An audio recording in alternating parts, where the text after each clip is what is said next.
apakah boleh berdoa dengan bahasa Indonesia ketika sedang sujud sholat?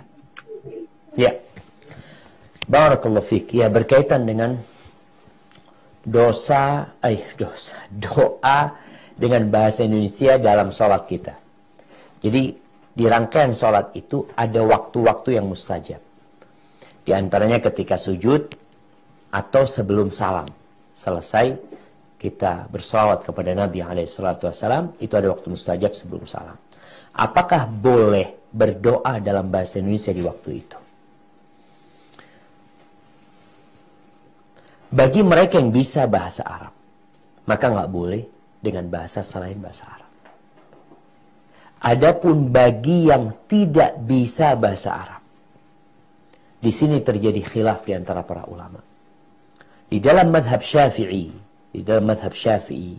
madhab yang dianut di Indonesia, mereka melarangnya. Ya udah, nggak boleh berdoa. Tapi di dalam madhab yang lain seperti madhab Hambali, dan ana rasa secara pendalilan mereka lebih kuat. Ketika orang ini nggak bisa bahasa Arab memang, dan dia belajar menghafal juga nggak bisa. Kemudian dia juga punya permohonan sendiri, bukan hadis Nabi yang dalam doa-doa yang diajarkan. Dia kepingin minta sesuatu ya, buat anaknya atau buat suaminya, sedangkan dia nggak bisa bahasa Arab tersebut. Maka ana rasa diperbolehkan buat dia yang tidak mampu berbahasa Arab untuk berdoa dalam bahasa Indonesia. Catatannya, dia nggak mampu. Assalamualaikum warahmatullahi wabarakatuh. Ikhwanan dan muslimin yang dimuliakan Allah, di dalam video tersebut adalah video Syafiq Riza Basalamah.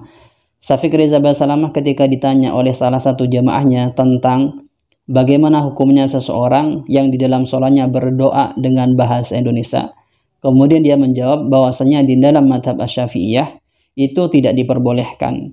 Kemudian dia memberikan solusi, yaitu di dalam madhab Hanabilah atau Hambali, bahwasanya di dalam madhab Hambali itu diperbolehkan seseorang yang tidak mampu dengan bahasa Arab boleh mengucapkannya dengan bahasa Indonesia, doa yang mau dipanjatkannya. Setelah saya melihat referensi dari beberapa kitab, ternyata apa yang disampaikan oleh Syafiq Riza Basalamah ini, yaitu di dalam madhab Asy-Syafi'iyah, apalagi di dalam madhab Hanabilah atau Hambali, itu tidak sesuai dengan apa yang dijelaskan di dalam madhab tersebut, yaitu seperti yang ada di dalam kitab Al-Mawsu'ah Al-Fiqhiyah. Di sini ada ibarat yang menjelaskan waqad fassala asy-Syafi'iyyatu al-kalama faqalu ad-du'a'u fi sholati imma an yakuna ma'suran aw ghairu ma'surin. Amma ad-du'a'u al-ma'suru fa fihi thalathatu awjuhin. Di dalam madhab Asy-Syafi'iyah, doa di dalam sholat itu ada dua kategori atau dua macam. Pertama itu doa yang ma'sur, yang kedua doa yang tidak ma'sur. Kalau doa yang ma'sur itu ada tiga pendapat ulama. Yang pertama, as-sahhuha wa yuwafiquhu ma dhahaba ilaihi al-hanabilatu. Pendapat yang pertama, pendapat yang ashah, dan yang ashah ini mencocoki kepada pendapat yang ada di dalam madhab Hanabila atau Hambali. Annahu yajusu bi ghairil arabiyyati lil ajisi anha wala yajusu lil qadiri fa in fa'alah batalat salatuhu. Menerjemahkan doa yang maksur di dalam sholat itu diperbolehkan bagi orang yang tidak mampu, dan bagi orang yang mampu dengan bahasa Arab maka tidak boleh menerjemahkannya dengan bahasa Indonesia. Jadi yang pertama ini, dan yang cocok dengan pendapatnya madhab Hambali, jika seseorang tersebut berdoa dengan bahasa Indonesia dengan menerjemah doa yang maksur, ketika orang tersebut ajis maka diperbolehkan, tapi bagi orang yang qadir tidak diperbolehkan. Bahkan indikasinya sholatnya tersebut bisa batal. Kemudian yang kedua, wasani yajusu liman yuhsinul arabiyyata wa ghairihi. Kemudian pendapat yang kedua mengatakan bahwasanya boleh menerjemah doa yang maksur itu bagi orang yang ajis atau yang qadir. Jadi yang kedua ini mengatakan umum, diterjemah bagi orang yang mampu atau yang tidak mampu itu tidak apa-apa, tidak ada masalah di dalam sholatnya.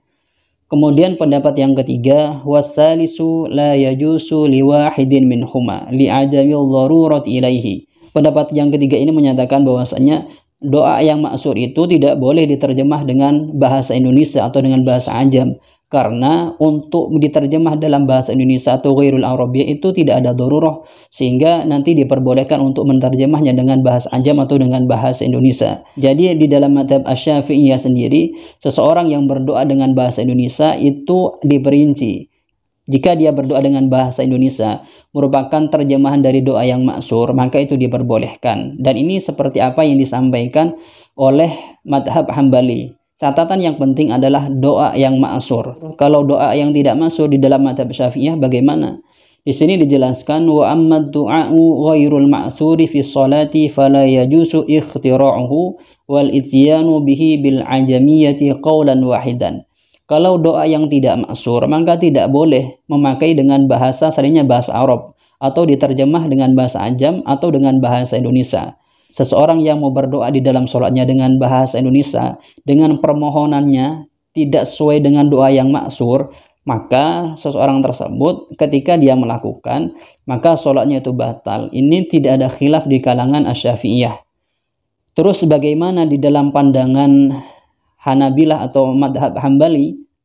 Kalau kita lihat di dalam kitab Kasyaful Qina an Masnil Iqna, di sini ada ibarat yang menjelaskan wala yutarjimu an dzikrin mustahabbin bi ghairil arabiyyati walau ajaza anha li'annahu ghairu muhtajin ilaihi fa in fa'ala ay tarjama an dzikril mustahabbi batalat sholatuhu li'annahu kalamun ajnabiyyun. Tidak boleh menerjemahkan zikir yang disunnahkan dengan selainnya bahasa Arab meskipun bagi orang yang tidak mampu. Kalau terpaksa dilakukan meskipun itu bagi orang yang tidak mampu, maka sholatnya itu batal. Karena dikatakan bahwasanya zikir yang mustahab itu dikatakan kalamun ajnabiyun atau dikatakan ghairu muhtajin ilaihi. Jadi di dalam mazhab Hambali sendiri, seseorang yang menerjemah zikir yang mustahab dengan selainnya bahasa Arab, maka sholatnya itu batal. Meskipun itu dilakukan oleh orang yang aziz. Jadi kesimpulannya bahwasanya seseorang yang tidak mampu berdoa dengan bahasa Arab, kalau dia doanya itu ikhtira, tidak ma'sur, maka tidak diperbolehkan.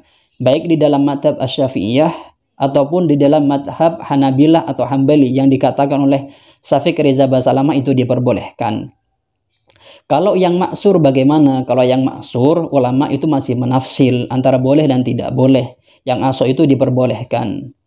Terus bagaimana solusinya seseorang yang ingin berdoa dengan bahasa Indonesia dengan sesuai permintaannya, dalam artian doa yang mau dia panjatkan doa yang tidak ma'sur atau doa yang ikhtira dan dia mau terjemahkan dengan bahasa Indonesia, maka solusinya itu mengikuti pendapat Hanafiyah dengan pendapat Malikiyah seperti yang disampaikan di dalam kitab Al-Mawsu'ah Al-Fiqhiyah. Di sini dijelaskan al-manqulu anil Hanafiyyati fi du'a'i bi ghairil arabiyyati al-karahatu lianna Umar radhiyallahu ta'ala anhu naha an rutanatil ajim wa rutanatu kama fil qamusi al-kalamu bil ajamiyyati wa dhahirut ta'lili anna ad-du'a bi ghairil arabiyyati khilaful awla wa anna al-karahata fihi tanzihiyatun wa la yab'udu an yakuna ad-du'a'u bil ajamiyyati makruhan tahriman fi sholati wa tanzihan kharijaha. Dikatakan bahwasanya di dalam mazhab Hanafiyah, seseorang yang berdoa dengan bahasa Indonesia itu ada dua pendapat. Ada yang mengatakan itu makruh tanzih, ada yang mengatakan makruh tahrim. Jadi di dalam mazhab Hanafiyah ini tidak memperinci doa di dalam sholat itu antara ma'sur dan tidak ma'sur. Jadi di dalam mazhab Hanafiyah itu kalau doa diterjemahkan dengan bahasa Indonesia atau selainnya Arab, maka dikatakan kalau tidak makruh tahrim ya makruh tanzih. Itu di dalam madhab Hanafiyah. Kemudian di dalam madhab Malikiyah dijelaskan wa zahabal malikiyatu ila annahu yahrumu ad-du'a'u bi ghairil arabiyyati ala ma naqalahu Ibnu Abidin 'anil Qarafi mu'allalan bi ihtimalihi ala ma yunafi at-ta'dima qayyada al-Laqaniyyu kalam al-Qarafi bil ajamiyyati al-majhulatil madluli akhdan min ta'lilihi wa huwa ihtimaluha ala ma yunafi jalalan rububiyyati. Di dalam mazhab Malikiyah berdoa dengan selainnya bahasa Arab atau dengan bahasa Indonesia itu diharamkan. Ini menurut Ibnu Abidin yang dinukil dari Imam Al-Qarafi. Akan tetapi menurut Imam Al-Laqani bahwasanya pendapatnya Ibnu Abidin itu dikoyiti kepada doa yang majhulud dalalah, dalam artian doa yang tidak diketahui tujuannya.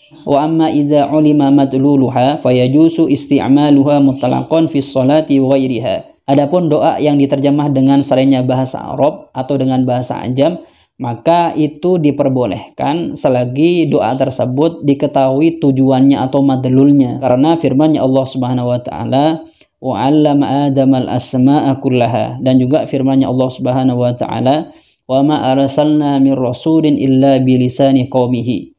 Kedua ayat ini menjadi landasan Imam Al-Laqani bahwasanya jika doa yang diterjemah dengan bahasa Ajam atau dengan bahasa Indonesia di dalam sholat, itu ketika diketahui madlulnya maka diperbolehkan. Jadi intinya kalau seseorang mau berdoa dengan bahasa Indonesia sedangkan doa tersebut tidak maksur, maka menggunakan pendapat Hanafiyah atau pendapat Malikiyah. Tapi yang bagus itu menggunakan pendapatnya Malikiyah, karena di sini dikatakan bahwasanya ketika doanya selainnya bahasa Arab itu diketahui madlulnya atau maksudnya, maka itu diperbolehkan.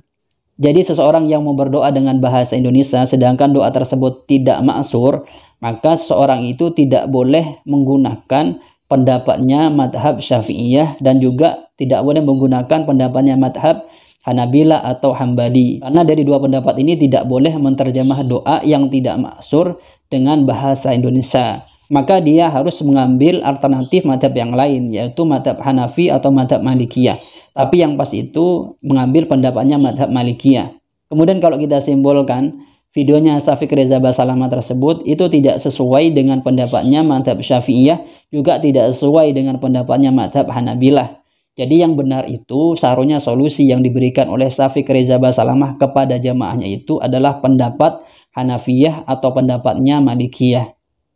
Jadi di dalam video tersebut Syafiq Reza Basalamah ketika memberikan solusi pada jamaahnya, maka solusi yang diberikan adalah solusi yang mengada-ngada, sehingga hukum yang ditimbulkannya itu adalah hukum yang mengada-ngada karena tidak sesuai dengan madhab yang dia jelaskan. Mungkin ini yang bisa saya sampaikan. Pesan saya pada teman-teman Wahabi, teruslah kalian belajar agar kalian menjadi orang yang pintar dan bisa melihat kebenaran sesuai dengan kebenaran itu, bukan melihat kebenaran karena orang yang menyampaikannya. Dari saya, Assalamualaikum warahmatullahi wabarakatuh.